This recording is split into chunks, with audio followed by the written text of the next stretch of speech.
Assalamualaikum warahmatullahi wabarakatuh. Berjumpa kembali dengan Ibu Prastiwi Ida Rohani pada materi kelas 11 sifat larutan asam dan basa. Kalau kita memberi jeruk di pasar itu mesti kita cicipi ya, kita uji dengan namanya organoleptik, yaitu dicicipi. Kita bisa merasakan oh ini jeruknya ini asam, sangat asam, atau ini manis kayak gitu. Tetapi tidak semua bahan itu bisa kita cicipi untuk menentukan asam basanya, karena berbahaya kan. Itu tidak boleh. Uji ini dilakukan, uji organoleptik ya, diterapkan pada bahan-bahan kimia di laboratorium. Nah, untuk membahas lebih lanjut ya, bagaimana nanti cara membedakan asam dan basa, yaitu nanti dengan menggunakan indikator, kita akan bahas lebih lanjut. Sifat larutan asam basa kita sudah bahas di teori asam basa kemarin menurut Arrhenius, Bronsted-Lowry, dan Lewis ya, bahwa asam itu donor proton. Donor proton dapat dalam air itu melepas ion H+, kemudian dia merupakan aseptor dari pasangan elektron bebas seperti itu. Nah, misal dalam air melepas ion H+, asam itu misalkan H2SO4 ya, di dalam air dia akan menjadi 2H+ plus SO4 2-. Nah, ini melepas ion H+ sebanyak 2H+ ya, namanya diprotik. Kemarin juga sudah kita bahas ya, monoprotik, diprotik. Kemudian sifatnya itu asam itu dapat mengubah kertas lakmus biru menjadi merah, kemudian bereaksi dengan logam aktif menghasilkan garam dan gas hidrogen H2. Misalkan logam aktifnya itu Zn gitu ya. Misalkan Zn bereaksi dengan HCl, dia akan menjadi ZnCl2 plus H2. Nah, ini menghasilkan garam dan gas hidrogen. Kemudian rasanya masam ya, atau asam. Contohnya ya jeruk, kopi kayak gitu ya. Kemudian cuka dapur itu kan asam ya. Kemudian dapat menghantarkan arus listrik. Terus bereaksi dengan basa, asam bereaksi dengan basa itu menghasilkan air dan garam.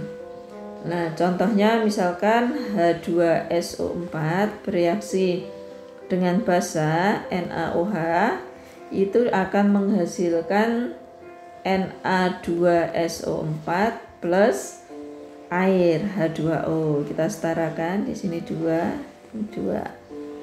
Ini menghasilkan garam dan air. Kemudian kita ke basa. Menurut teori asam basa kemarin, basa itu aseptor proton dalam air melepas ion OH-. Kemudian dia merupakan donor pasangan elektron bebas. Contoh misalkan dalam air itu NaOH itu akan terurai menjadi terionisasi menjadi Na+ atau OH-. Terionisasi atau terdisosiasi.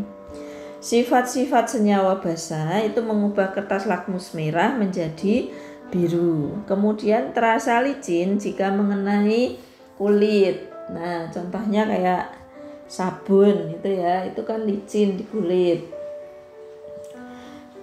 Kemudian bersifat rasanya ini rasanya getir atau pahit ya.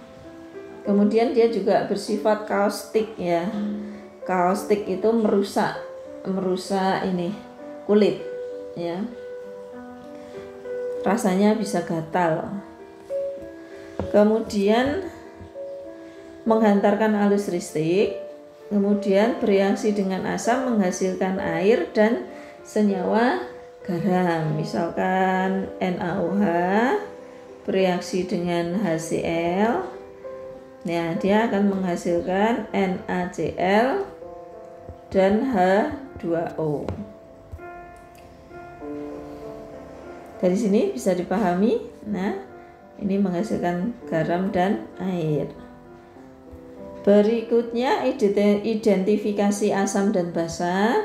Senyawa asam basa itu dapat diidentifikasi secara aman menggunakan indikator, jadi tidak usah dicicipi.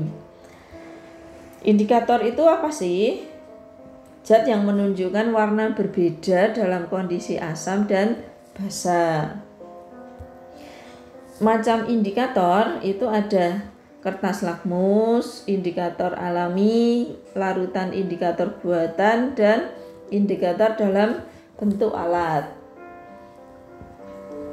Kita akan membahas identifikasi asam basa menggunakan kertas lakmus. Ya. Di sini ada kertas lakmus merah, di sini kertas lakmus merah. Yang ini kertas lakmus biru. Kertas lakmus merah ini akan berubah menjadi biru ya jika bereaksi dengan senyawa basa. Tetapi lakmus merah ini kalau di dalam larutan asam dia akan tetap warnanya ya. Jadi kalau di dalam asam warnanya tetap, tetapi kalau di dalam larutan basa dia akan berubah warna lakmus merah menjadi biru. Kertas lakmus biru, dia itu lakmus biru ini berubah menjadi merah jika bereaksi dengan asam. Dia akan menjadi merah jika bereaksi dengan senyawa asam, tetapi kalau dia dimasukkan ke senyawa basa dia tetap biru. Jadi lakmus merah ini tetap warnanya tetap jika pada senyawa asam. Kalau kertas lakmus biru ini tetap jika senyawanya basa. Bisa dipahami dari materi saya ini tentang identifikasi asam basa menggunakan kertas lakmus ya. Kemudian identifikasi asam basa menggunakan indikator alami. Nah, indikator alami ini di sekeliling kita itu banyak sekali ya, bisa digunakan untuk indikator alami, yaitu diperoleh dari tumbuh-tumbuhan.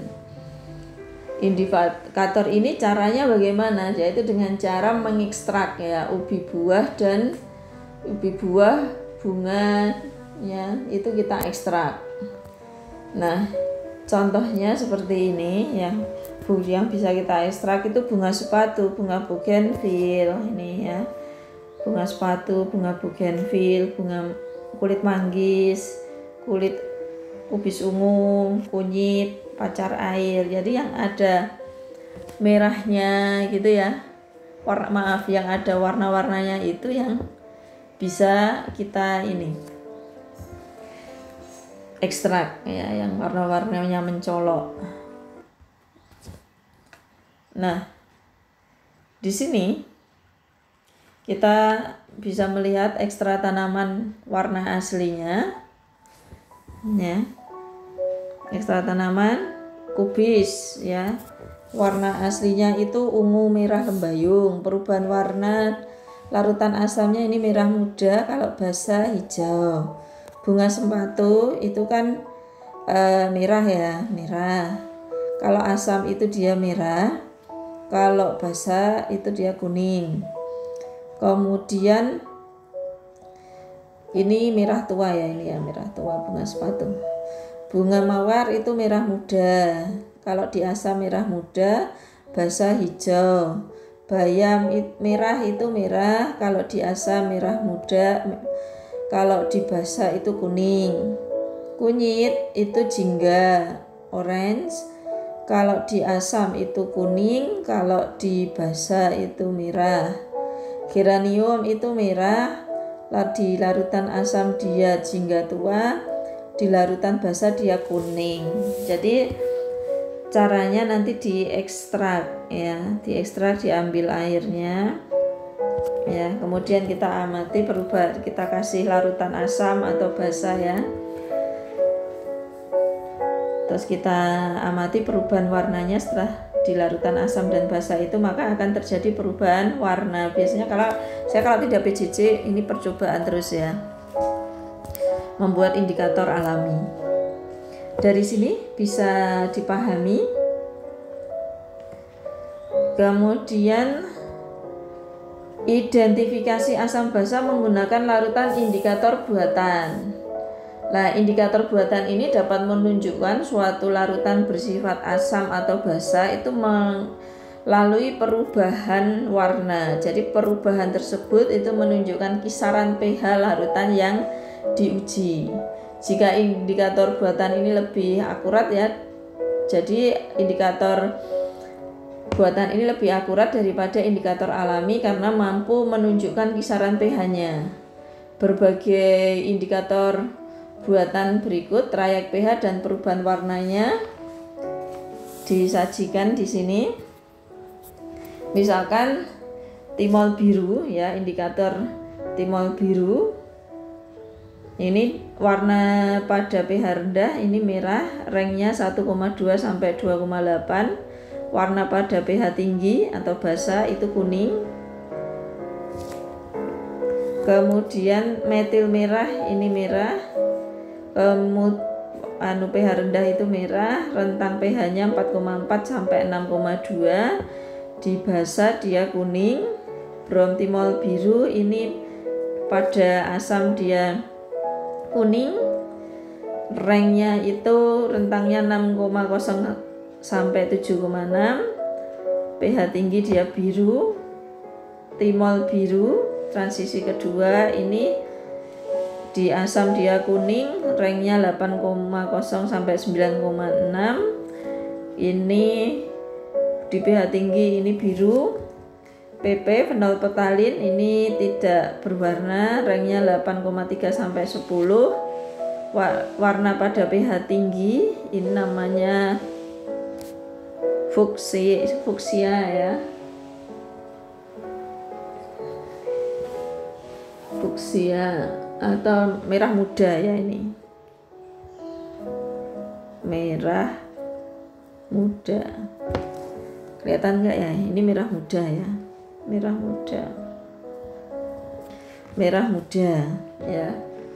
Terus ada lagi namanya alisarin kuning ya, alisarin itu pH rendah dia kuning, pH tinggi dia merah, ranknya itu 10,1 sampai 12,0 ya. Ini menggunakan indikator buatan, ini rank pH-nya. Kemudian dengan identifikasi asam basa menggunakan alat indikator, yaitu bisa menggunakan ini pH meter, ini namanya pH meter ya. Jadi ini pH meter ini tinggal dimasukkan aja elektrodanya di dalam Erlenmeyer, kemudian langsung terbaca pH-nya berapa gitu. Tetapi dia punya kelemahan, yaitu kalau membersihkan elektrodanya ini tidak bersih kan, masih ini ada sisanya, itu larutan yang menempel di elektroda ini mengakibatkan alat uji ini terkontaminasi sehingga nilai pH yang diuji itu kurang akurat kalau tidak bersih. Kemudian indikator pH universal ini Dia pH-nya ini ranknya 0 sampai 14 di sini, indikator universal. Bisa, jadi kita tinggal dengan menggunakan indikator universal ini kita tinggal memasukkan aja kertasnya ini ke dalam larutan, kemudian kita cocokkan warna-warnanya ya, sesuai dengan warna yang mana ya. Kalau 0 sampai 6 ini asam, kemudian 7 ini netral, kemudian 8 sampai di sini 14 itu alkalin atau basa. Ini cara ngecek indikatornya. Kemudian indikator universal ini lebih mudah ya, tetapi tidak akurat juga kalau kita kurang bisa jeli dalam mencocokkannya. Dari sini bisa dipahami. Kemudian kita ke latihan soal. Latihan soal berdasarkan pengujian sampel air limbah diperoleh data sebagai berikut ya.